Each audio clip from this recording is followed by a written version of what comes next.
Bonsoir la YouTube World, on est samedi, hein. De toute façon je date tout comme ça au moins tu sais. Je profite de ce kilo 2 perdu, oh ça va je spoil, hein. De ce kilo 2 perdu pour ramener la gourmandise. À savoir, attention on va perdre l'éclairage, hein. À savoir 2 petites religieuses. Parce que évidemment je le vaux bien. On est dimanche. J'ai fait du tri, mais alors là, le terme tri est très très faible. Parce que je vais entrer dans le vif du sujet. Les palettes, gros dossier, je n'en garde qu'une. Tout le reste, c'est ou poubelle, ou mise en vente sur Vinted selon état. Mais là, ça y est, je sature, j'en ai marre, c'est le tri du dimanche dont j'avais besoin. Et j'ai étouffé dans ma salle de bain hier. L'amoncellement de choses... et des choses dont je ne me servirai pas. Là, ça y est, j'y suis depuis... là, ça fait 2 heures que j'y suis, hein. J'ai tout sorti, tout remué, tout valsé. Et il y a encore un peu de taf, hein. J'ai sorti, et je te parle de jeter. Je suis pas loin, sans déconner, j'ai des petits sacs poubelles 30 litres, je crois. Je suis pas loin d'être en haut. Ça va faire grand bien. Parce que, bon, bah, les palettes colorées, les palettes pailletées, les palettes métalliques... sauf erreur de ma part, mais je n'en mets pas. Faut que j'épure cette salle de bain. Bah là, forcément, j'ai vidé les casiers.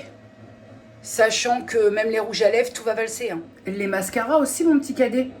Je dois avoir une dizaine de mascaras. Mais la durée de vie d'un mascara entre 1 et 6 mois, 1 et 3 mois. On en parle qu'il y a des mascaras que j'ai là depuis 3 ans. Les rouges à lèvres, pareil, durée de vie. Il y a des rouges à lèvres qui sont là depuis 2 ans. Voilà pour le point rouge à lèvres. Ça, c'est poubelle parce que bah, tu doutes bien que je ne vais pas revendre des rouges à lèvres qui ont été utilisés, d'autres qui sont ouverts depuis Mathusalem. Et tiens, d'ailleurs, je ne sais pas fait un retour sur le Banana Beauty. Une angoisse, hein. C'est une angoisse. Ça m'a asséché les lèvres d'une force, donc je ne sais pas quoi en faire. Je ne vais pas le donner puisque j'ai quand même, c'est un embout mousse que j'ai mis sur mes lèvres. Donc, bah, bon gré mal gré, adios amigos. J'en ai oublié un. Les roses Mado la niçoise, ça va aller. Ça, je peux la stériliser et la mettre en vente. Une grande ventouse Célublou, là, Célublou. Allez. On va foutre ça à 1 ou 2 balles et puis c'est très bien. Hop. Muerto. J'ai tout ça à trier. Bon, déjà, ça.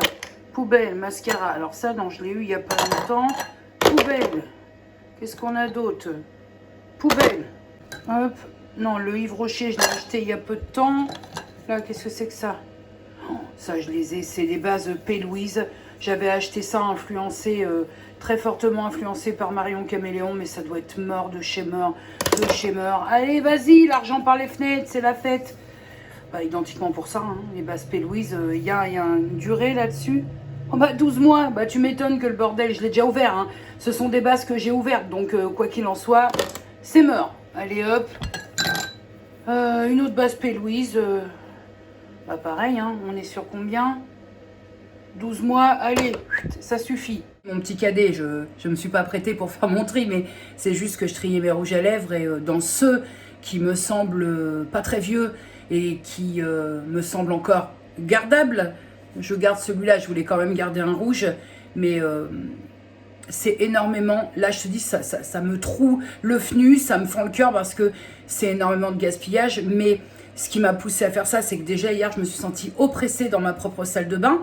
Alors peut-être parce que je sors d'une semaine pas cool et que là tout se mélange un petit peu, où je me sens pas bien globalement.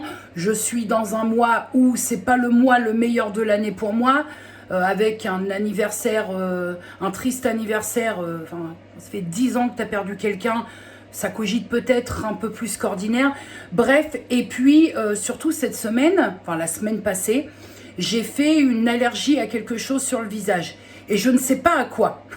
Donc, je me dis, fais du tri. Il y a plein de trucs là-dedans qui, malheureusement, en termes de date de conservation, c'est hyper dépassé. Ça, c'est pareil, j'ai ça depuis 8 ans. Ça va suffire. Ça, c'est quoi, ça?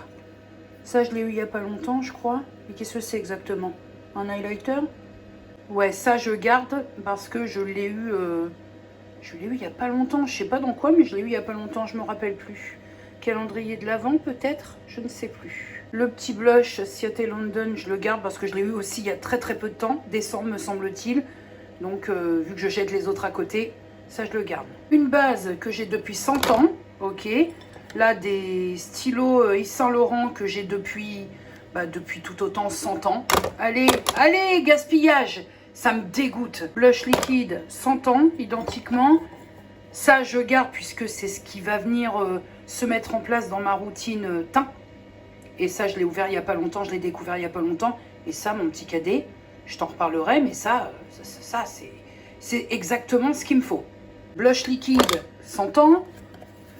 Ça, ma foi, alors, écoute, je l'ai eu il n'y a pas longtemps, mais est-ce que je vais utiliser ça? Écoute, je vais le mettre dans le panier des miniatures. Je me suis fait un panier des miniatures. Ça, je garde aussi, très récent. Et en plus, un gel à sourcils, c'est quelque chose que j'utilise. Hop, adieu, petit appareil. Alors, je vais faire bien le tri. Hein. Ça va pas partir dans... J'ai un bac au garage où il y a les électriques à apporter en déchetterie. Mais lui, ça s'allume plus. Ça y est, après de bons et loyaux services. Au revoir. Et celle de bain, confetti de bain et celle de bain, je prends pas de bain. Donc, quoi qu'il en soit, personne autour de moi, on est tous... on est une team douche, nous.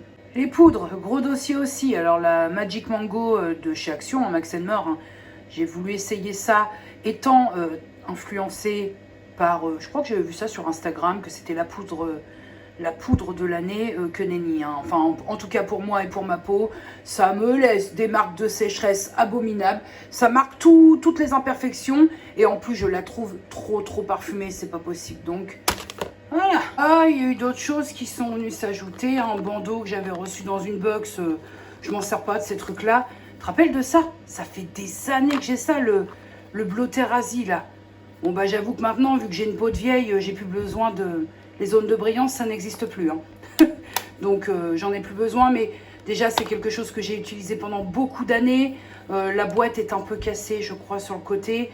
Donc ça, je ne peux pas revendre. Je l'ai utilisé trop longtemps pour pouvoir revendre. Et là, une horde de crayons yeux et lèvres. Alors, il y en a que je vais garder, hein, c'est une certitude. Hein. Mais 125 crayons, j'exagère un petit peu, mais tous ces crayons-là, quand tu te maquilles pas tous les jours. À un moment, c'est ce que je disais, hein, à avoir trop l'embarras du choix, bah, t'arrives plus à choisir. Bah, déjà, tu vois, hein, là-dessus, j'avais 3 pots. Là, dans un pot, j'ai réuni les gels à sourcils, les crayons que j'ai gardés, les quelques mascaras. Qu'est-ce que j'ai? Crayon à lèvres aussi. Et j'ai un seul eyeliner. Parce que je n'ai que 2 yeux. Donc voilà. Là-dessous, ça commence à prendre forme. Donc j'ai gardé ces rouges à lèvres là. C'était plein. Hein. C'était plein. Donc, et encore, ici, ces deux-là, les deux tubes noirs, ce sont des baumes à lèvres teintés. Donc, c'est même pas des rouges à lèvres. J'ai gardé en rouge à lèvres le rouge que je portais tout à l'heure et un Yves Rocher que j'aime beaucoup. D'ailleurs, les rouges à lèvres Yves Rocher, on n'en entend jamais parler. Celui-là, que j'ai acheté il y a très peu de temps.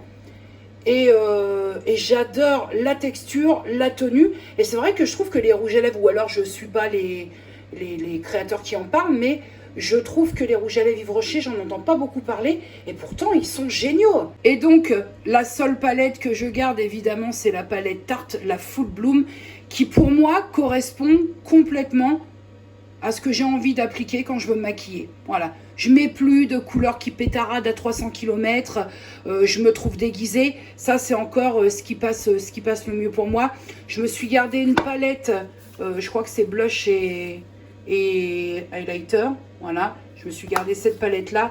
Évidemment que j'ai gardé oh, j'adore ces sprays-là.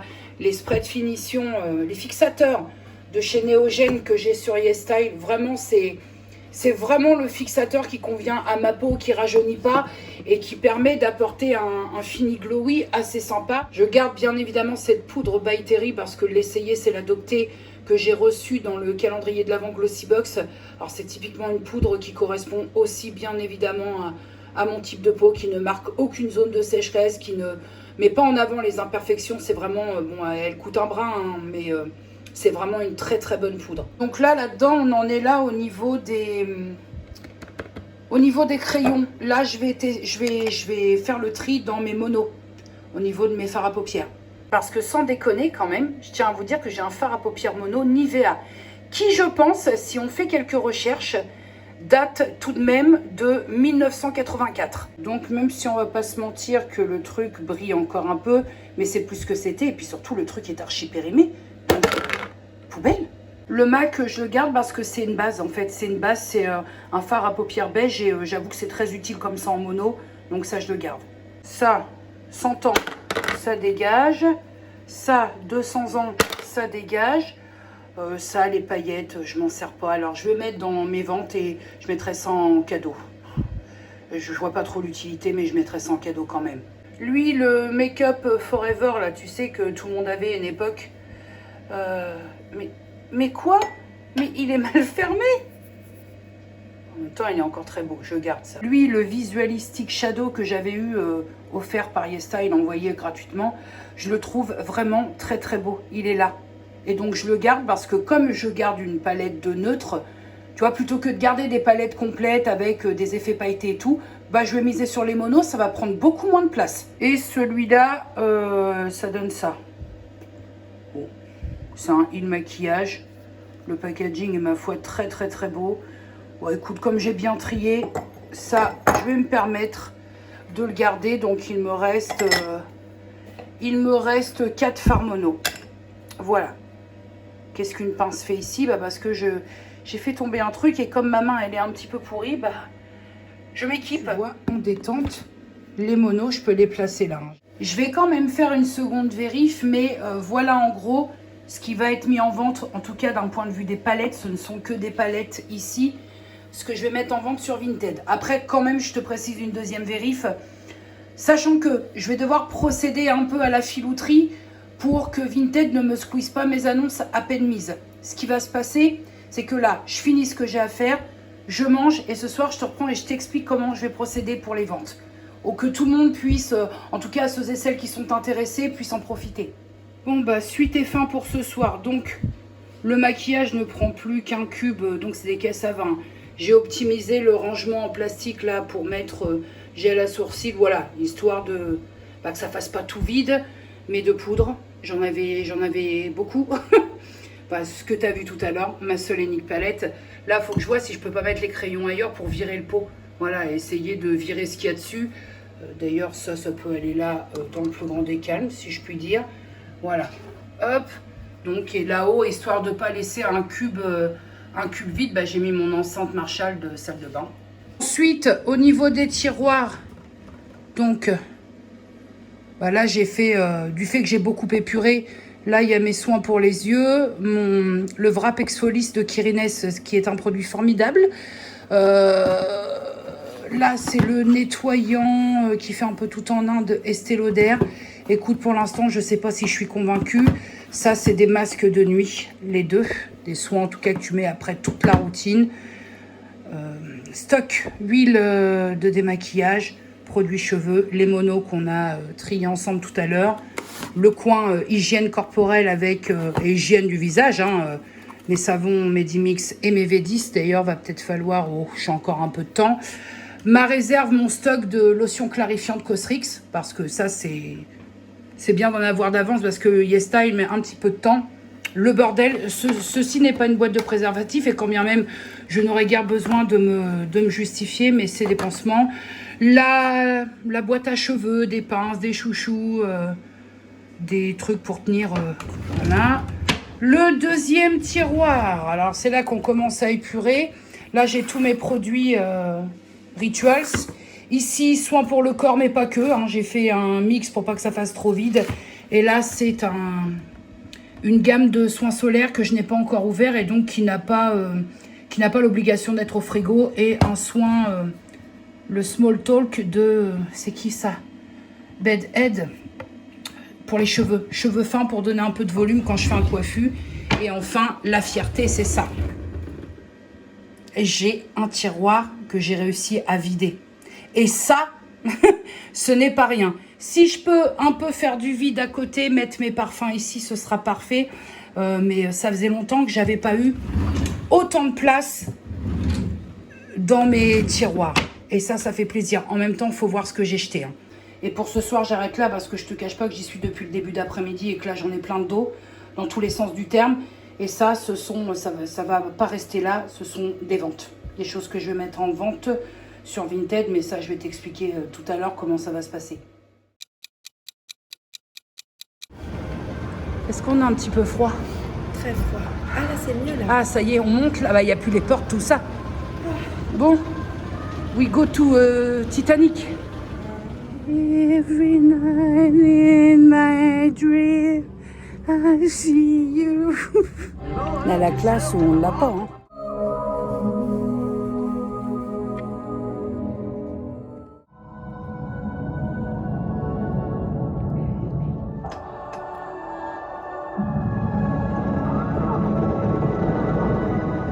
Bon, mon petit cadet, retour de ciné. Alors, tu te doutes bien que tu as pu comprendre, plus que comprendre, que je suis allée voir Titanic. J'ai passé une très bonne soirée. J'ai plein de trucs à te dire et en même temps, est-ce que là maintenant, tout de suite, il est quelle heure? Il est 1h15. Est-ce que j'ai très envie, 1h15 du matin, est-ce que j'ai très envie de parler de choses qui peuvent fâcher, sachant que j'ai passé une très bonne soirée et que j'ai peut-être un petit peu envie de surfer là-dessus. Mais néanmoins, je vais revenir à lundi qui, de base, de par le jour même, fut une journée pénible pour moi, puisque lundi, ça a fait 10 ans que mon père est décédé, donc forcément, tous les 6 février de chaque année, c'est déjà pas une bonne journée. Mais là, tu sais, les dates un peu clés comme ça, 10 ans, les chiffres comme ça, les nombres comme ça, c'est pas facile. Et lundi, déjà, à peine levé, je savais déjà que ça allait pas être une journée extraordinaire d'un point de vue moral, d'un point de vue émotionnel. Et ça ne l'a pas été, puisque je pense que quand déjà ça commence mal, ça peut pas aller bien derrière, à moins d'un miracle. En fait, en gros, on est mercredi, bon, on est passé à jeudi, mais ça fait quelques jours que j'ai l'impression que je suis en colère. En plus, c'est une colère sourde, c'est une colère que j'extériorise pas, mais quoi qu'un petit peu aujourd'hui quand même, mais ça fait quelques jours que je cumule où je suis en colère et que j'ai l'impression qu'on n'entend pas ce que j'essaye de dire au niveau de ma formation, et ça me les hache tout à fait menu. Bon, concrètement, si vous avez vu le vlog de la semaine dernière, vous avez pu constater que la semaine dernière a été catastrophique. Écoute, même si ça peut être inconcevable pour certaines personnes, il s'avère qu'on a tous et toutes des sensibilités différentes. Et là, je me suis pris un peu en pleine poire. Je peux pas rentrer dans les détails, mais aujourd'hui encore, il s'est passé quelque chose, est venu à mes oreilles encore quelque chose qui a encore confirmé ce que je pensais. Je ne suis pas capable de gérer des conflits comme ça, à ce point où à tout moment ça peut péter. D'une part, je me sens pas capable de gérer des conflits comme ça parce que je n'aime pas ça. Après, il y a des gens qui aiment être en conflit permanent, ça les anime. Moi, c'est pas mon cas du tout, mais alors vraiment pas du tout. Et en plus, ça m'impacte, et pas qu'au niveau du moment même, ça m'impacte après, une fois chez moi. J'ai ruminé tout le week-end et ça, ce n'est pas normal selon moi. Et en plus du fait du vlog de la semaine dernière, vous avez été nombreuses. Et quand je dis nombreuses, parce que j'ai essentiellement, voire même échangé qu'avec des femmes, vous avez été nombreuses, mais là je pèse mon propos, à me faire part de vos expériences en milieu pro ou formation. C'est une catastrophe. Je me suis dit, alors il y a le côté un peu égoïste et réconfortant en même temps, où je me suis dit, bah finalement je suis pas toute seule à ressentir ce truc là et qui vient même grignoter mon week-end. Et en même temps je me suis fait le constat, mais c'est un truc de dingue. Je me suis dit, les gens passent la plupart de leur temps dans cet endroit là, et c'est là où ils sont le plus mal. Qu'est-ce qui reste à côté en fait? Qu'est-ce qui reste à côté? Est-ce qu'on est bien fait pour ça en fait? De tous les jours, d'aller avec le nez au bide, la chiasse au cul, et de se dire à quelle sauce je vais être mangée aujourd'hui, qu'est-ce qui va se passer? Est-ce que je vais pas terminer en garde à vue parce que je vais puncher quelqu'un? Est-ce qu'on peut vivre comme ça? Est-ce que la vie, elle est pas un petit peu courte pour supporter ça? Alors attention, hein, je suis pas sortie d'une surprise Kinder, hein, je sais très bien ce qu'il en est, je sais très bien pour avoir échangé avec vous, mais j'ai tellement reçu de messages qu'en fait, sachez que je vous ai toutes lues, j'ai pas répondu à tout le monde, mais je vous ai toutes lues, et j'ai bien conscience que pour certaines personnes, vous n'avez pas le choix. C'est terrible. Lundi, Ça fait 10 ans que mon père est parti et je vais vous dire un peu un moment de réflexion. C'est hyper intime ce que je vais vous dire, mais je le pense. Mon père, il est parti, il avait 57 ans. Il était donc pas encore à la retraite. Vous me suivez? Mon père a eu la... Professionnellement, mon père n'a pas toujours eu de la chatte hein, d'un point de vue professionnel, mais il a fini sa vie professionnellement, sachant qu'il n'aura jamais pu profiter d'une retraite méritée. Il n'aura pas eu le temps, mais il a fini sa vie avec un boulot qu'il aimait et avec des collègues qui l'appréciaient et ce, mutuellement. La vie, elle est courte, on ne sait pas de quoi demain sera fait. Aujourd'hui, ça va. Demain, tu vas à une visite anodine d'un médecin et on t'annonce que tu as une merde. Il reste quoi de tout ça? Actuellement, j'ai fait une demande de mise en distanciel à 100%. Et toujours actuellement, c'est dans ma tête à moi, j'y ai longuement réfléchi tout le week-end, j'en ai parlé autour de moi, à mes proches, et globalement, c'est accepté et tant mieux, c'est refusé, tant pis. J'en étais restée où? J'en étais restée où sur le sujet de discussion, rapport à ma formation. Je pense résolument que ma demande de mise en distanciel va m'être refusée. Au point j'en suis. Vis-à-vis de cette formation et avec ce qui s'est passé, je te le dis tout net comme ça, à brûle-pourpoint, je m'en bats l'œuf dur à même le pot de mayonnaise, c'est dire. Bref, sans transition aucune, tu as vu dimanche, et j'ai fait énormément de tri dans ma salle de bain. Donc, ce qui va se passer pour la mise en vente, c'est que comme Vinted ne m'aime pas beaucoup, enfin je pense n'aime pas beaucoup de personnes, mais figure-toi que j'ai déjà essayé il y a longtemps, enfin il y a quelques temps, de mettre en vente des palettes qui, bien entendu, même si elles sont dans un état neuf, je garde pas les boîtes, à part une ou deux exceptions, mais sinon je garde pas les boîtes et tout ça. Et le fait est, c'est que j'avais essayé de mettre en photo l'intérieur quand même pour que les acheteuses et acheteurs potentiels puissent voir l'intérieur des palettes. Et Vinted m'a squeezé l'annonce, m'a dégagé l'annonce vraiment en 2 minutes. À chaque fois que je mettais une annonce pour une palette de maquillage, dans la foulée, Vinted me dégageait l'annonce. Donc, ce que je vais faire, je vais mettre mon Vinted en mode vacances le temps de mettre tout ça et je rouvrirai mon Vinted. Donc, toi, tu auras vu ce vlog dimanche. Je rouvrirai mon Vinted mardi. Le mardi 14, pour que tout le monde puisse avoir sa chance par rapport à ceux et celles qui travaillent, je l'ouvre pour 20 h. Premier acheté, premier servi. Hein. Ça, je ne favorise, sachez que sur les ventes Vinted, je ne favorise personne. Vous faites votre achat et je ne favorise absolument personne. Et pour des raisons évidentes, vous comprendrez que je ne réserve pas. Je ne réserve pas parce que moi, mon but à moi, c'est de dégager ça, c'est de désengorger. C'est la raison pour laquelle j'ai fait tri. Et moi, avec l'argent que je vais récolter, ça va être pour me racheter les bases, des choses de base. Je vire les fonds de teint parce que je veux m'acheter l'Adewear d'Estée Lauder, par exemple. Et c'est ce que je vais mettre maintenant puisque il n'y a plus aucun fond de teint que ma peau encaisse sans que j'ai l'impression de prendre 10 ans dans la face. Tu vois, pouvoir racheter des bases. Mais ne racheter que quand c'est vide, tu vois, parce que ça y est, je peux plus empiler. Alors là, on est presque... attention, ne nous foutons pas de la gueule des minimalistes, mais en tout cas pour ma part, là, je suis pas loin du minimalisme, hein, puisque j'ai plus qu'une palette. Ouais, si, j'en suis loin quand même. Allez, tais-toi, tais-toi donc. Oh, je m'étire, ça me fait du bien à mon dos. Je pense que c'est le nerf, hein. Je pense que c'est une sciatique que je me colle, et puis bon, bah là... Je prends de l'anti-inflammatoire, j'ai essayé l'Antalnox, ça m'a un peu calmé mais c'est pas top. Et là je suis passée à l'Antadis et ma foi, il y a une toute petite amélioration.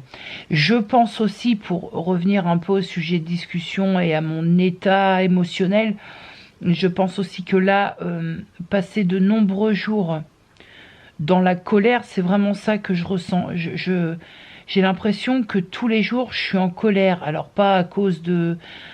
C'est vraiment pour une raison bien ciblée. Je suis en colère parce que déjà, il y a des choses que je trouve pas justes. Je trouve pas juste que... comment je peux dire ça? Comment je peux expliquer ça? C'est pas évident, surtout quand il est 3 heures du matin. Mais je trouve pas juste que quand on est dans une situation comme ça, conflictuelle, que ce soit toujours celui qui n'est pas à l'origine du conflit, voire même qui n'était même pas là, parce que là, pour ma part, c'est le cas, j'étais absente, soit obligé, parce que le conflit devient ingérable, soit obligé de prendre des décisions lesquelles il n'a pas vraiment envie, pour que ça tourne pas au vinaigre. Et quand je te dis que ça tourne pas au vinaigre, c'est que ça revient à ce que je te disais et dans le vlog de la semaine dernière et tout à l'heure. C'est-à-dire que moi, j'ai pas envie d'avoir un geste malheureux, déjà un geste malheureux dans le fait de faire, et le résultat de ça. Enfin, me défendre, c'est un fait, mais imagine-toi, je donne un mauvais coup, je laisse la meuf sur le carreau. Je sais plus en fait de quoi je suis capable, et je t'avoue, et je le répète, vendredi, je me suis fait un peu peur parce qu'il y avait, confidence pour confidence toujours, hein, quand j'ai senti que j'avais l'ascendant, le dessus physique et même verbal sur cette personne qui était en train de me dire t'es qui toi, j'ai ressenti une sorte de jouissance interne d'avoir le dessus et dans ma tête de me dire arrête, je vais te faire du mal, je vais carrément te mettre un méchant coup de tronche que tu vas dormir pendant 3 jours, pourquoi tu fais ça? Quand j'ai senti que je prenais le dessus, j'aime pas du tout ressentir ce que j'ai ressenti. J'aime pas du tout. Quand quelqu'un vient t'agresser, mais que tu sais que c'est toi qui domines, c'est assez plaisant comme ressenti, hein, on va pas se mentir. Ça sert à rien que je te flûte de pan, pipeau et compagnie. C'est assez plaisant de ressentir que t'as le dessus. Mais mine de rien, avec les quelques minutes de recul quand ça vient d'arriver, et après en y réfléchissant, c'est pas bon. C'est pas bon, on n'est pas des bonobos. Ça n'a pas lieu de se passer comme ça dans un lieu pro, semi-pro, formation. Ça... Qu'est-ce que c'est que ça en fait? Je vous disais, plus ça va et moins j'y crois, moi, l'humain. C'est une réalité, hein, je le pense vraiment. Hein. Plus ça va et il y a des petites lueurs parfois de temps en temps. Et puis parfois il se passe des choses et j'y crois plus en fait. J'ai plus envie de faire d'efforts. J'ai plus envie de faire d'efforts à me foutre la rate au courbouillon pour le genre humain. Voilà, le genre humain est autant une suite de bonnes choses qui fait du bien et autant une source de déception. Et le genre humain me fatigue. Parfois j'ai l'impression que les choses vont trop loin et que plus ça va et plus je me déconnecte. Le seuil, le seuil de conneries s'élève de plus en plus. On est en roue libre, on dit tout ce qui nous passe par la tête sans se soucier si ça va blesser la personne. On n'a plus de limite dans ses propos, quitte à blesser la personne. Comment je dirais? On se sert du fait d'être franc pour piquer l'autre, alors que selon moi, la franchise n'excuse en rien la connerie et la franchise n'est pas faite pour blesser l'autre. Voilà. Après, on peut blesser quelqu'un sans s'en rendre compte. Hein. Je veux dire, on n'est pas des machines. Hein. Ça, c'est une évidence quand même. Mais, j'arrive sur 45 piges, je fais parfois le point et je me dis que plus ça va et moi, moins j'y crois et plus ça va, moins j'ai envie. C'est bon, j'ai plus envie de faire d'efforts. Là, ce qui s'est passé au centre de formation, ça me les a hachés, menu, plus. Ça ne me convient pas. Est-ce que j'ai envie de faire des efforts et de poursuivre et de me taper des maux de ventre tous les matins, la boule à la gorge et l'envie de yesh? Non. Simplement non. Non, j'ai pas envie. J'ai pas envie de faire cet effort-là. Voilà, j'ai plus le temps à consacrer à des gens qui se complaisent dans le conflit. Je reste déçue du genre humain parce que des personnes qui pourraient, ma foi, apaiser les situations n'interviennent même pas. On est où là? Moi, je suis venue pour me former, pas pour faire une préparation, une prépa koh ou quelconque télé-réalité, parce que koh encore c'est soft. Mais là, je me suis un petit peu trouvée propulsée dans une télé-réalité où ça gueule toute la journée, quoi. Alors, je la regarde déjà pas chez moi, c'est pas pour la vivre. Hein. Et comme une bonne cournassa à l'huile, je me vois encore faire des pieds et des mains, passer des coups de fil. Oui, on veut me suspendre. C'est pas normal. Si j'avais su. Mais si j'avais su, allez, suspendez-moi et gardez la pêche. Je fais des pieds et des mains, sachant que j'ai pas l'accord de mon chirurgien de la main pour reprendre. J'ai pas l'accord de mon médecin traitant. En fait, la crainte vraiment de mon chirurgien de la main, vu que j'écris en crochet comme ça, la crainte c'est que je m'abîme les autres doigts et surtout le poignet. Voilà, ce qui peut arriver quand tu fais un geste répétitif et pas habituel. Et donc mon chirurgien m'a dit, moi je voudrais qu'on évite d'aggraver le truc alors qu'on a posé une date d'intervention. Et ben finalement c'est pas con. Finalement c'est pas con. En tout cas, et avant de mettre balai marteau, d'éteindre cette lumière, cet appareil photo et d'aller rejoindre Morphée, je tenais une fois de plus encore à vous remercier par rapport à ce que vous avez bien voulu partager avec moi sur Instagram par rapport à vos expériences professionnelles où on va appeler un chat, hein, où vous êtes harcelé au travail, vraiment. J'ai même discuté avec l'une d'entre vous qui dit avoir régulièrement des idées noires. Comment je peux dire ça? Ça m'a beaucoup touché ça parce que moi j'ai perdu un pote il y a maintenant quelques années. Hein, c'est pour ceux qui sont du coin, ça a fait les faits divers du Paris-Normandie. J'ai perdu un pote qui était harcelé au travail à l'époque, qui travaillait au centre de tri de la Poste. Et il s'est défenestré. Voilà. Il n'y a eu aucun signe avant-coureur. Voilà. Il est allé conduire ses enfants à l'école. Il est rentré. Il a sauté du 4e étage. Et il est mort. Voilà. Il a laissé derrière lui 3 enfants en très bas âge à l'époque.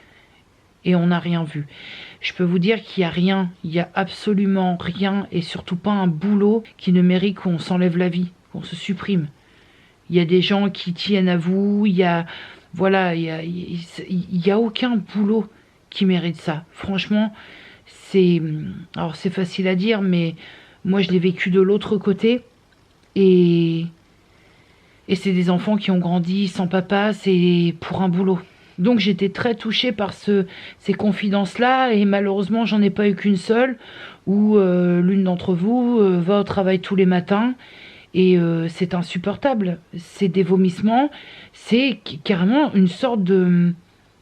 C'est un peu comme de la phobie scolaire en fait, en étant une phobie de travail.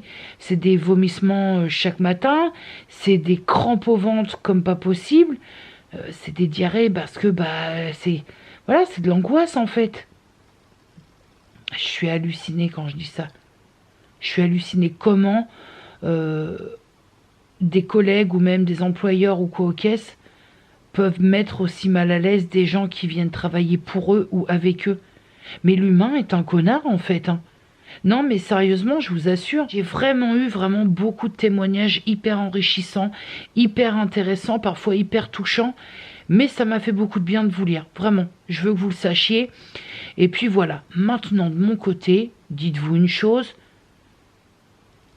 Qu'est-ce que ça me fait du bien de plus voir la toune de ces clans-là. Il y avait quelques bricoles, des petits réglages à faire aujourd'hui. Ça a été très musclé. Et à partir de demain, je me détends le Gonzarello. J'ai commencé ce soir en allant voir Titanic, film chouchou réconfort doudou. Et puis, voilà. Je Je suis dans les clous. J'ai fait les choses dans les règles. Il n'y a rien à me reprocher. Voilà. Mes petits cadets, je vais vous laisser parce que là, quelle heure il se fait? Oh, on va faire un malaise. Attends. Hop, je te remets droit. Ouais, quand je te remets droit, tout est relatif. Et où lui? Voilà, droit. Ouais, non, bon. Eh ben, faudra faire avec, puisque je coupais de toute façon. Il est 3h21. Alors, My YouTube World. Hop, j'ai mal au dos. Ça me picote dans le fnu et derrière la cuisse. Oh. Mes petits cadets, une bien bonne nuit et à demain. Des bisous. Et en fait, les réseaux sont les réseaux. C'est ça comment vous dire, c'est ça qu'on vous reproche, c'est de ne pas lutter contre votre poids et de l'accepter. On me reproche tout. Tout. Je dis quelque chose, on me le reproche. Je dis son contraire, on me le reproche. Je suis grosse, on me le reproche. J'écris des chansons, on me les reproche. Oui, je passe à la télé, on me le reproche. Alors, en effet, vous avez commencé puisqu'on vous a découvert. C'est ça qui est dingue, en fait. Parce que c'est là où tout a démarré. Ça rejoint quand même pas mal de mes propos en disant que quoi que tu fasses, on trouvera toujours à redire. Vraiment là. Bien que, évidemment, comme toute jeune fille, mais ça n'est pas moins une agression. C'est quoi passif-agressif? C'est-à-dire que ça peut être dit sous le ton de la bienveillance. Par exemple, c'est si dommage que tu sois une truie, t'as un si beau visage. Des choses comme ça. Alors, franchement, alors je vais vous dire mon point de vue là-dessus. Hein. J'adore cette émission. Ça commence aujourd'hui. Je suis estomaquée. Il y a eu aussi, voilà, le thème c'est harcèlement, cyberharcèlement, stopper l'engrenage infernal. Je suis estomaquée parce que la nana qui est en train de parler là, ça fait depuis 2015 qu'elle est cyberharcelée. Elle parle de cyberagresseur. Je me demande comment elle fait pour tenir. Ça, c'est aussi ce que c'est chaud. Franchement. C'est comment avoir de la répartie quand, par exemple, tonton Jean-Pierre à Noël va nous dire une énormité comme ça. Genre, c'est dommage, t'as un si beau visage. Et qu'est-ce qu'on peut répondre à ça? Je la trouve hyper solaire, la meuf, parce qu'elle a elle a un courage, un mental, c'est... Waouh, c'est fou. Hein.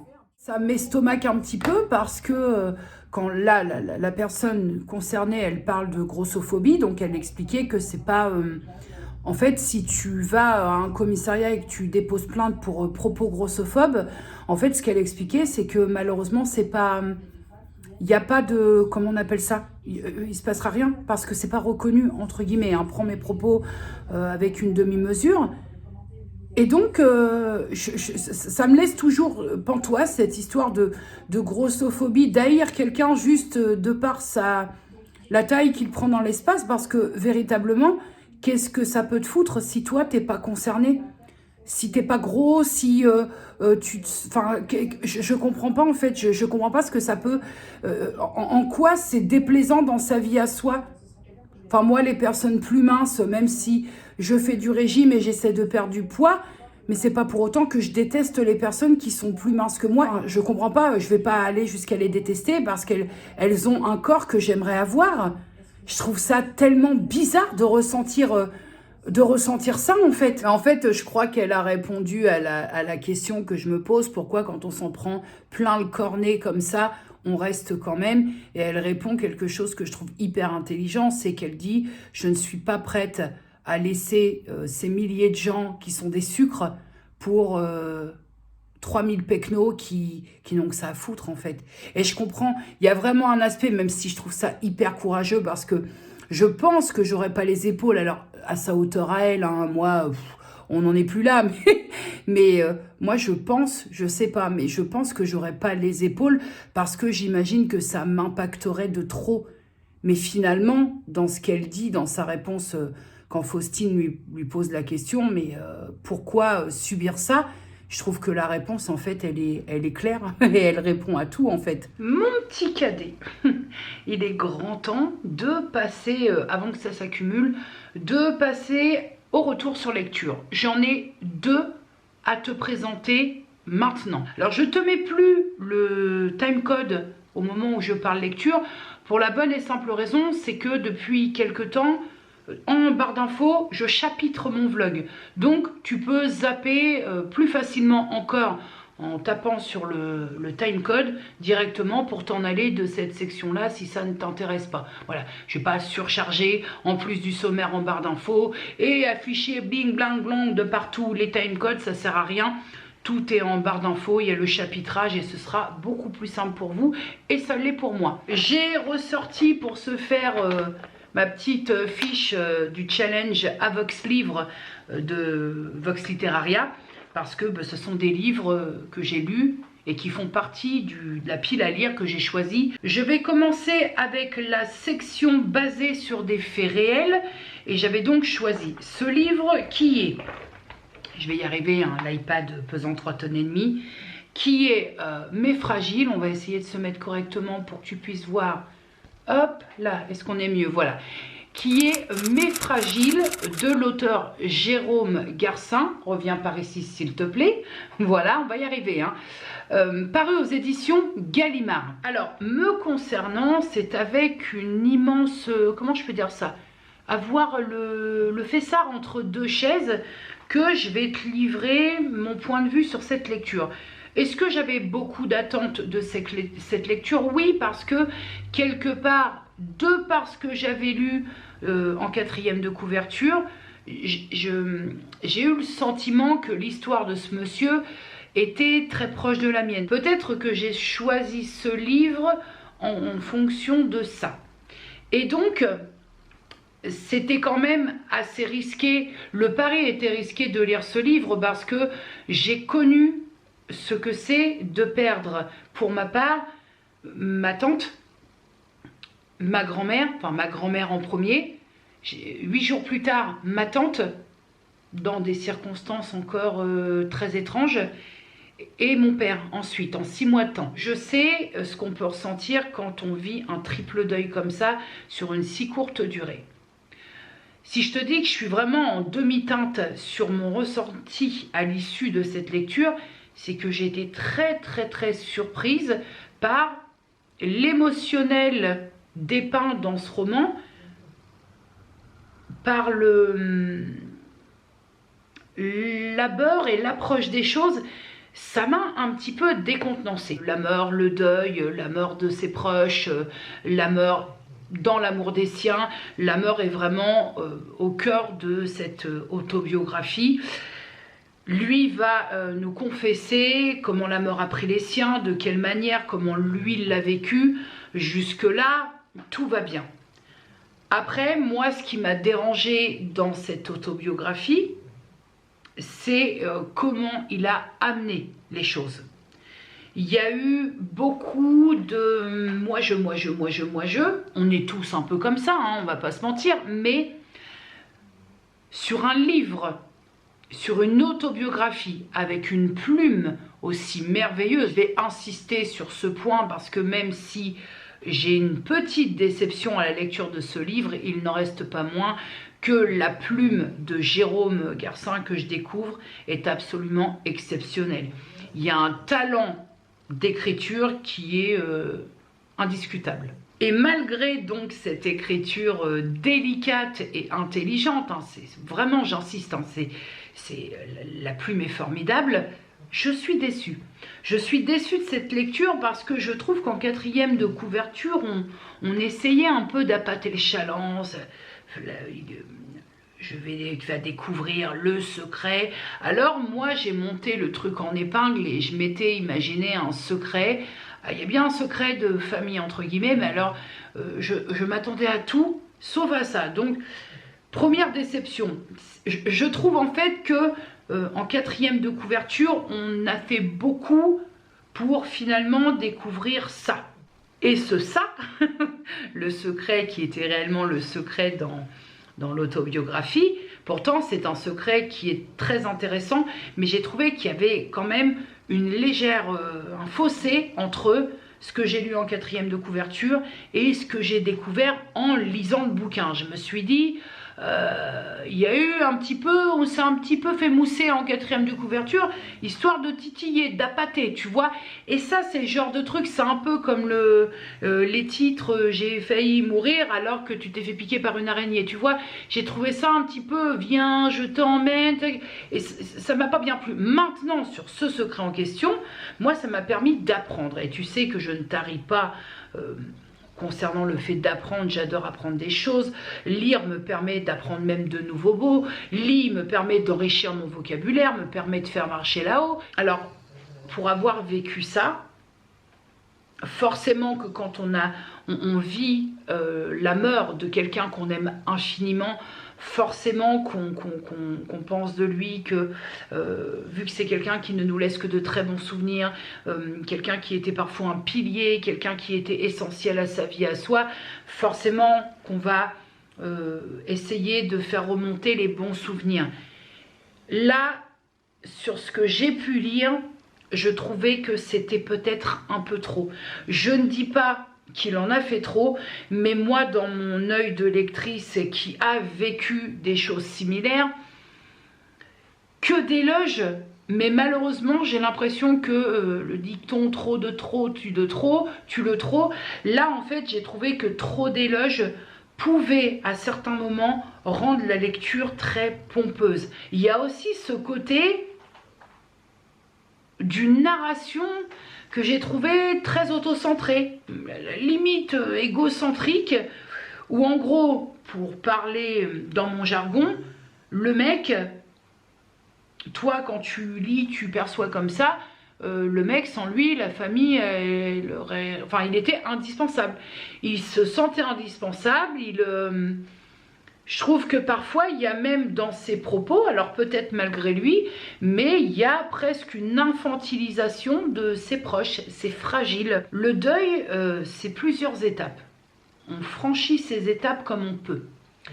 Parfois, c'est très rapide, parfois, c'est très long, parfois, il ne se passe pas grand-chose et puis des années après, ça remonte. Le deuil, c'est très personnel et en aucun cas, je ne me permettrai de juger. Là, je juge comment c'est dépeint dans le livre, tu vois. Et ce que je me suis dit, c'est entre ce qu'on a sur le cœur et dans la tête, si moi, je m'étais mise à écrire quand j'ai perdu ces 3 personnes-là, est-ce que finalement, j'aurais pas fait la même chose que l'auteur Jérôme Garcin? Est-ce que finalement, le but, c'était de faire comprendre à quel point mes proches, je les aimais et à quel point ils étaient bons, à quel point ce sont des gens qui pourraient manquer à la société. Est-ce que, comme ça, sur le fait, quand j'ai perdu ces 3 personnes-là, n'aurais-je pas fait pareil finalement? Et puis, au fur et à mesure de ta lecture, par cette plume inouïe de Jérôme Garcin, tu comprends finalement que le terme fragile prend un autre sens, d'où le secret. J'ai trouvé aussi très intéressant, parce que je te disais tout à l'heure dans ma soif d'apprendre de nouvelles choses, j'ai trouvé très intéressant l'approche, le développement très pro sur ce que l'on appelle le syndrome de l'X fragile, qui est un syndrome qui est très peu connu, dont souffrait l'un de ses frères meurt. Et j'ai trouvé ça très chouette parce qu'il y avait vraiment ce passage-là où quelqu'un comme moi qui ne savait pas ce qu'était le syndrome de l'X fragile comprend tout. C'est hyper bien expliqué, bien détaillé, qui fait que toi, tu ressors du bouquin et t'es pas là en train de te dire mais c'est quoi ce syndrome? L'auteur a quand même... C'est pour ça que j'ai le FNU entre 2 tabourets, hein. Il prend le temps, il a pris la peine de faire ses recherches et de t'expliquer syndrome de l'X fragile, c'est ça. Maintenant, tu sais ce que ça induit, ce que ça fait sur la personne qui est atteinte de ce syndrome. Et il y a un vrai travail de recherche et il y a une vraie volonté de nous apprendre quelque chose. Et ça, par contre, c'est super appréciable. Je vais te dire 2 petites choses avant de clore ce livre. C'est que le côté qui m'a un peu dérangée et qui a surtout rendu ma lecture un peu assommante, c'est ce côté « je suis le héros de la famille ». qui m'a un peu dérangée. Je suis le seul survivant, je suis ici, enfin voilà, ce côté un peu je suis le héros de la famille, je les ai tous tenus à bout de bras, et c'est peut-être vrai. Mais en tout cas, moi je suis censée là te donner un avis en sortie de lecture. Donc, je te donne mon ressenti pour de vrai. Je ne vais pas aller fabriquer, même si le livre apparemment a fait un carton. Moi, mon ressenti, c'est ça. Cet aspect, je suis le super-héros de la famille, ça m'a assommé. C'est bon, stop, là, trop d'éloges, ça y est. Là, on a une autre dose. Bon, la deuxième chose que je souhaiterais te dire, c'est qu'il est difficile de se positionner sur ce type de lecture. Parce que c'est l'avis de Jérôme Garcin. Ce sont ses deuils, ça lui appartient. Et toi, tu es là, en train de lire le livre, tu sais que tu vas devoir donner ton avis, et c'est pas facile de juger les ressentis d'une personne qui est en deuil en plus qui se cumule, la mort de proches qui se cumulent. C'est très difficile de donner son avis tout en essayant de ne pas paraître condescendante ou hautaine, ou même du genre, moi j'ai vécu la même chose que toi, mais je ne ressens pas comme toi.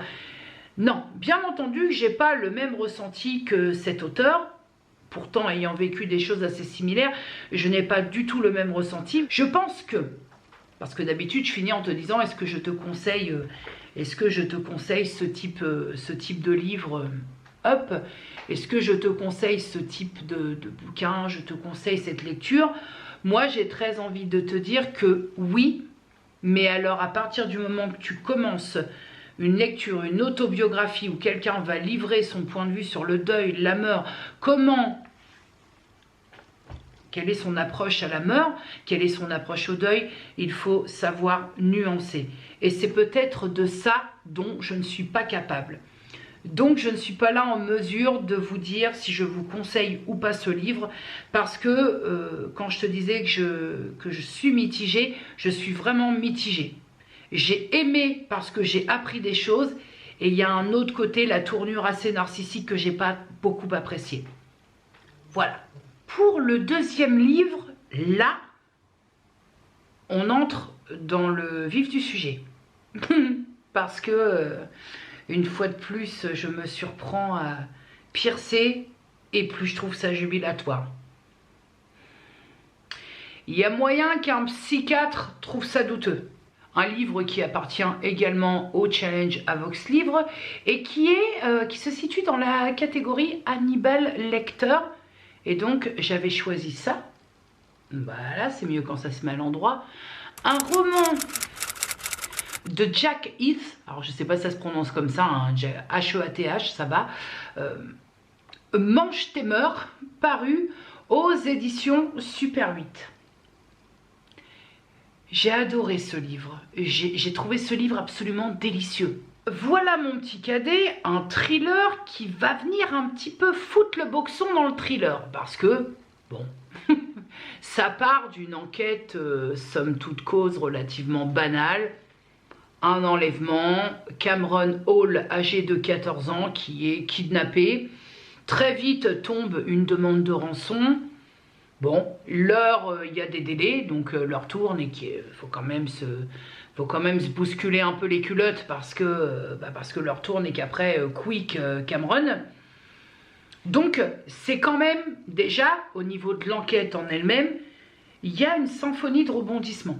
C'est-à-dire que là où on croit que c'est pas ça, propre au thriller, mais là j'ai trouvé qu'il y avait en plus, parce que je suis très habituée, c'est mon rayon le thriller, hein, j'ai trouvé qu'il y avait en plus un certain sadisme dans le déroulé de l'enquête qui met un peu de piment et qui, une fois de plus, vient secouer un peu le schéma auquel on est habitué quand on lit ce genre-là. Et donc, au menu du jour, je vais te la faire. Hein. je vais te la faire. C'est-à-dire que là, on est quand même sur un mec qui mange des cuisseaux d'autres mecs. Donc, bon, je vais te la faire. Au menu du jour, nous faisons la connaissance de Timothy Blake. Alors, c'est un peu moins joyeux de ce côté-là parce que c'est un personnage qui a un passé très très lourd. Dès sa toute petite enfance, hein. Vraiment ça commence très très très très mal pour lui, c'est plutôt triste en plus parce que ce Timothy-là est en train d'expliquer tout au long du livre que, en gros, c'est difficile de vivre de rien et de survivre à ce néant, tu vois. Quand il n'y a rien, mais il faut quand même continuer à vivre. Et donc, c'est quelqu'un qui est très pauvre, qui vit dans une extrême précarité, qui vit en colocation avec donc Johnson, un drogué, mais alors on est sur de la haute voltige. Bref, il n'y a rien qui va et il ne fait pas les bons choix. Ça, ce n'est que mon point de vue personnel. Mis à part le fait que c'est Timothy, c'est quelqu'un qui possède quand même un don assez plaisant dans la mesure où, moi j'appelle ça un peu du mentalisme amélioré. Il a le don de, par la gestuelle des gens qu'il va croiser, de deviner les réactions.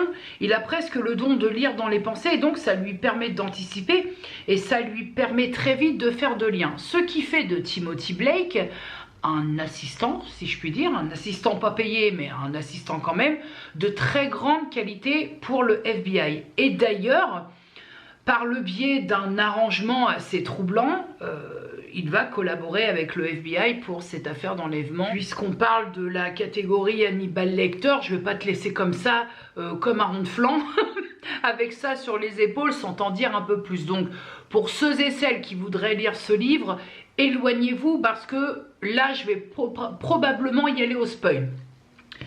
La deuxième singularité du personnage de Timothy Blake, c'est que c'est un personnage qui a tout le temps faim. Alors, qui a tout le temps faim, écoute, mange une tomate, mange une pastèque, mange une pomme, fais-toi des pâtes. Non, non. Lui, il peut manger des ingrédients comme nous, des fruits, des viandes dites normales. Il peut manger tout ça. Mais, lui, il n'a pas faim de ça. Lui, il veut croquer le cuisseau. Lui, il veut manger des tibias en sauce.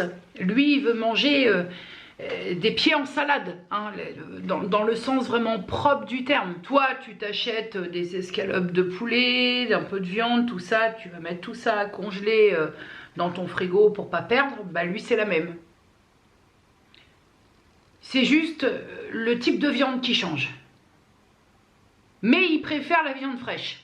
C'est bien là le problème. J'ai trouvé une petite ref à Dexter, mais pas dans l'idée. Dexter, il mangeait pas les gens. Hein. Il corrigeait les gens, mais il les mangeait pas. Mais là, si tu veux, en fait, l'arrangement conclu avec l'usine, je crois, celui du FBI, c'est que Timothy a surpris l'usine être en train de se droguer. Lui, l'usine a vu Timothy Blake s'alimenter, même la source, hein. Et ils ont pris un arrangement comme quoi lui ne dénonce pas que grand chef de FBI est en réalité un drogué sur jambe, et le haut placé du FBI lui promet de lui fournir de quoi se nourrir une fois la semaine et de mettre au service du FBI pour les enquêtes les plus complexes le don que Timothy possède, à savoir je dirais pas que c'est un don extra-lucide, mais presque. Hein. Donc l'accord est conclu. Et l'idée, je te disais, la petite ref à Dexter, c'est que, en fait, Timothy Blake ne va s'alimenter que de personnes qui sont condamnées à mort. Voilà, il y a un arrangement qui fait que, j'allais dire Dexter, qui fait que Timothy Blake vient récupérer les corps des gens qui, on est au Texas, hein, des gens qui passent par le couloir de la mort, et qui, en fait, on fait semblant d'exécuter, on leur met juste un paralysant pour que Timothy puisse savoir ce que lui appelle, pardonnez-moi, hein, ce ne sont pas mes propos, mais de la viande fraîche. Et à sa manière, Timothy Blake est un peu condamné parce que s'il ne s'alimente pas, il ne survivra pas. Autant il peut consommer des repas absolument identiques à nous, mais pour sa survie, il a besoin de cette nourriture. Alors ça, je serais incapable de te dire le pourquoi du comment. Est-ce que c'est uniquement dans la tête que ça se passe ou véritablement et biologiquement, il a besoin de croquer le fessard des autres pour pouvoir survivre? J'ai pas très bien compris cette notion, mais en tout cas...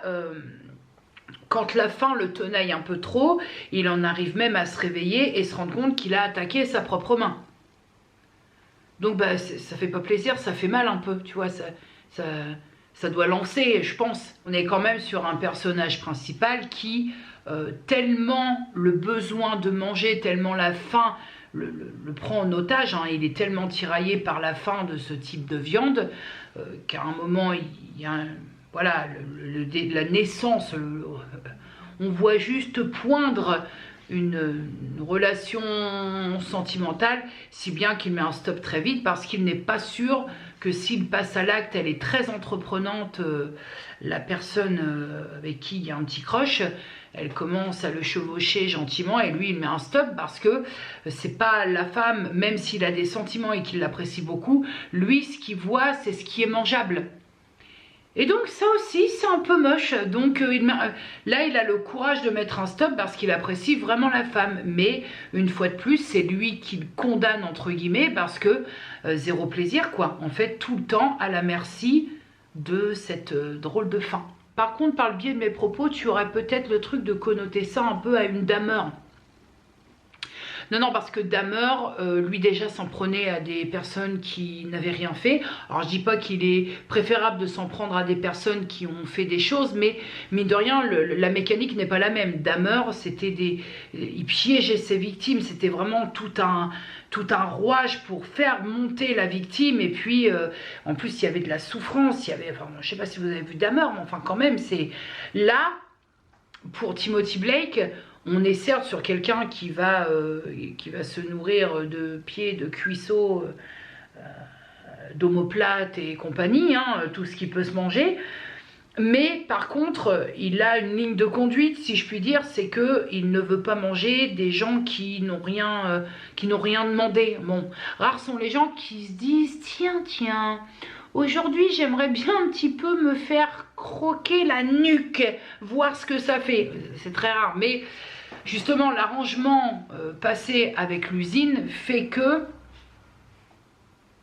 finalement il ne va manger que des personnes qui ont fait des atrocités, des abominations. Par exemple, il aurait pu manger un Dahmer, par exemple. Et donc finalement, au-delà de la particularité de Timothy Blake, je trouve que à aucun moment dans le livre on ne perd pied, à aucun moment la cadence ne perd en dynamique. J'ai trouvé qu'il y avait des rebondissements. Ah, j'étais convaincue moi à un moment que c'était cette personne et puis au final pas du tout.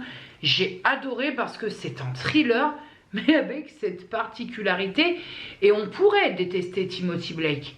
Mais on a une compassion assez étrange. On a une compassion parce que déjà, on se dit, ok, le mec, il mange d'autres mecs, ok, mais il essaie de le faire correctement. Bon, hein, ce sera l'appréciation de chacun.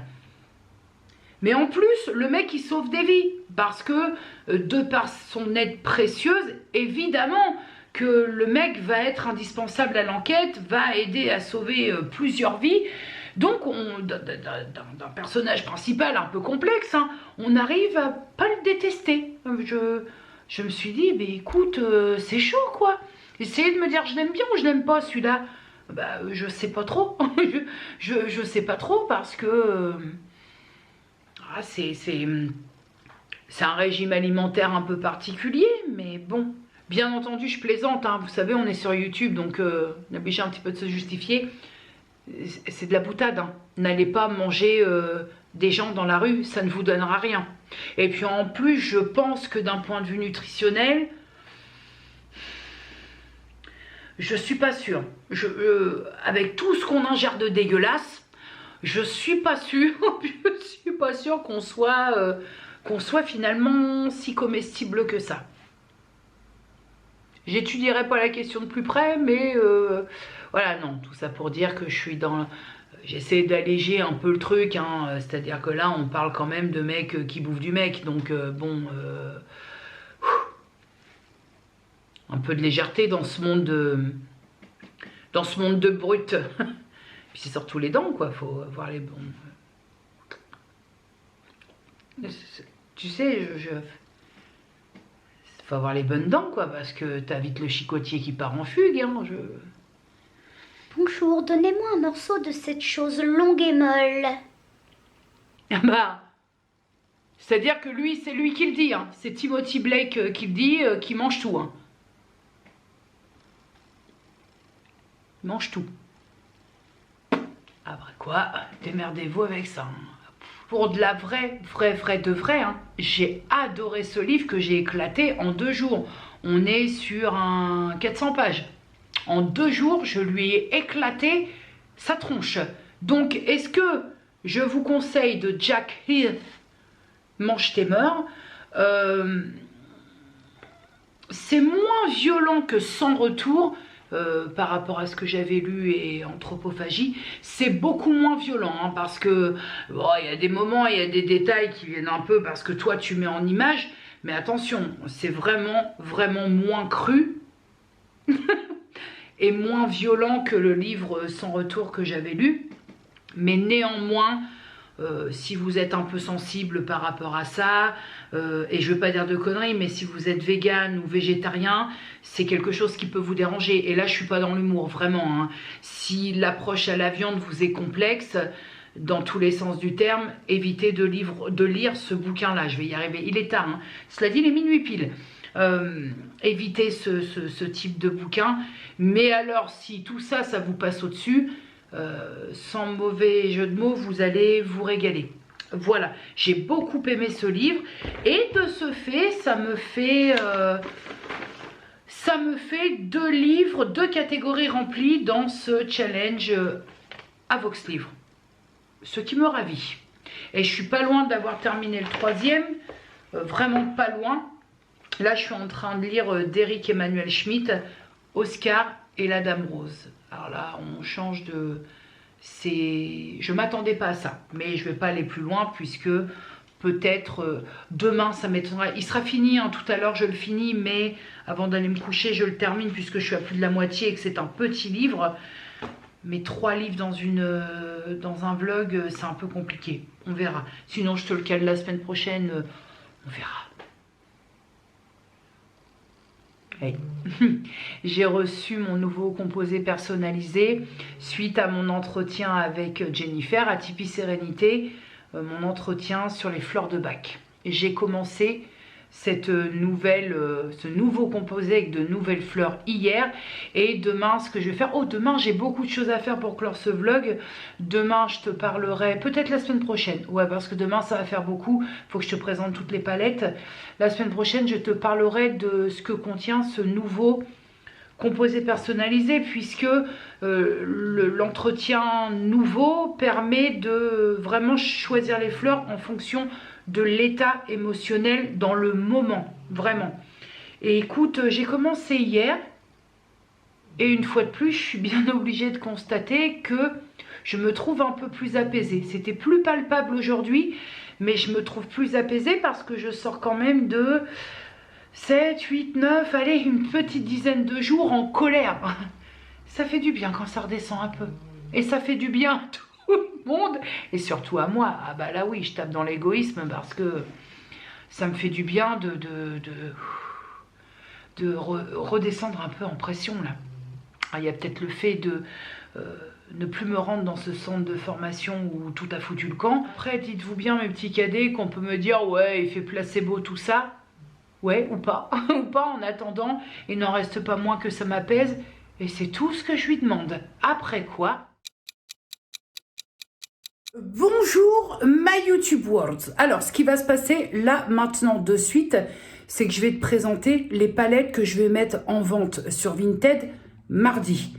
Je vais te présenter, bon, le dessus, enfin la palette, mais je vais essayer de faire ça vite avec un montage, avec une musique ou quoi que ce soit, parce que si je commence à bavarder sur les palettes, on va se retrouver avec un vlog quand même de 4h20 et c'est pas le but.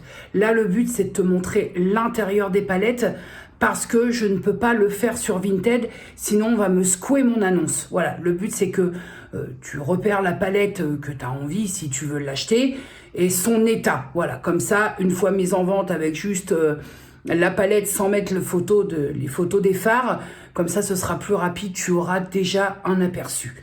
Je voulais juste préciser que je vais faire ça rapidement, juste de quoi voir l'intérieur. C'est parti.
suis en gelage. Je suis tout le temps gelée dans cette baraque. Alors, je t'ai fait la présentation, ça y est, j'ai tout filmé. Je sais pas si j'ai froid parce que je chauffe pas assez la maison et en même temps va falloir s'y faire, ou si j'ai froid faute de calories, je ne sais pas. Ah oui, le point pesé de ce matin. En même temps, j'ai pour moi que là, je suis dans la zone compliquée du mois. Hein. Donc, peut-être aussi que ce froid de banquise est dû aussi à ça. Donc, au final, je garde 2 palettes, mais j'ai presque envie de te dire que je garde qu'une seule palette. Je m'explique. J'ai gardé la tarte Full Bloom, qui, en fait, la Full Bloom, elle réunit les 2 palettes tartelettes avec des teintes nouvelles en plus.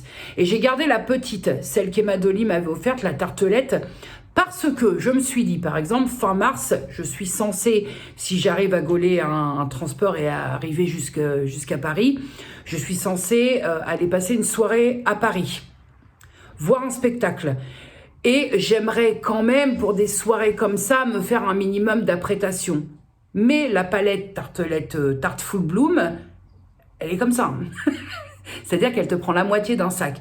Donc j'ai gardé aussi la même finalement, parce que on retrouve toutes les teintes de la tartelette dans la tarte Full Bloom, mais je l'ai gardée parce que pour les déplacements, j'ai que le petit carré de la tartelette à prendre, et je me suis dit, bon, celle-là, garde-la, parce que trimballer la palette qui fait la taille d'un paquebot dans un sac, non, c'est pas un secret, hein. Le fin mars, je vais voir Jérôme Niel en spectacle, me tarde, à la Cigale, et voilà, j'aimerais quand même m'apprêter à un minimum pour la sortie. Hein. Je sors si peu que quand je sors, quand même, j'ai envie de sortir sans avoir une tête de con. Je suis très fière de cette énorme tri, parce que je suis passée des bases.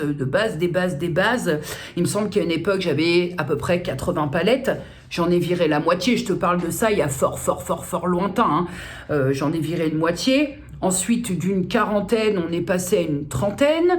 Après, j'ai encore épuré, on a dû passer à une 20aine.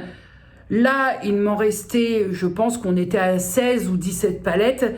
Et là, on n'en est plus que 2 palettes restantes. Je suis très contente parce qu'il faut prendre le truc.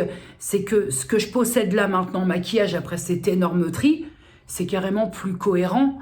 Si on prend ma façon de me maquiller, je ne sais pas si le terme est bon, mais si on prend la fréquence, ma fréquence de maquillage, c'est plus cohérent d'avoir 2 palettes similaires, une pour se déplacer et une pour la maison. C'est plus cohérent que là, j'en avais encore 18. Alors que je me maquille 3 fois par an. Voilà mon petit cadet, écoute, quoi de plus, quoi de moins? Bah quoi de plus, c'est déjà pas mal. À part le fait que mon corps est en train de... J'ai l'impression d'être hibernatus, que mon corps entre tout seul sans qu'on lui demande quoi que ce soit en hibernation. Vraiment, je suis gelée. Est-ce que je vais monter le chauffage là? Parce que vraiment, j'ai l'impression que mes doigts ils sont en train de disparaître. Non, mais vraiment. Et quand j'ai froid comme ça me fait atrocement mal au pouce. On va se laisser là pour cette semaine, parce que je pense qu'entre les présentations palettes, les retours sur lecture, ça va faire beaucoup. Prenez soin de vous, prenez soin des gens que vous aimez, dites-leur que vous les aimez, et plein de bisous.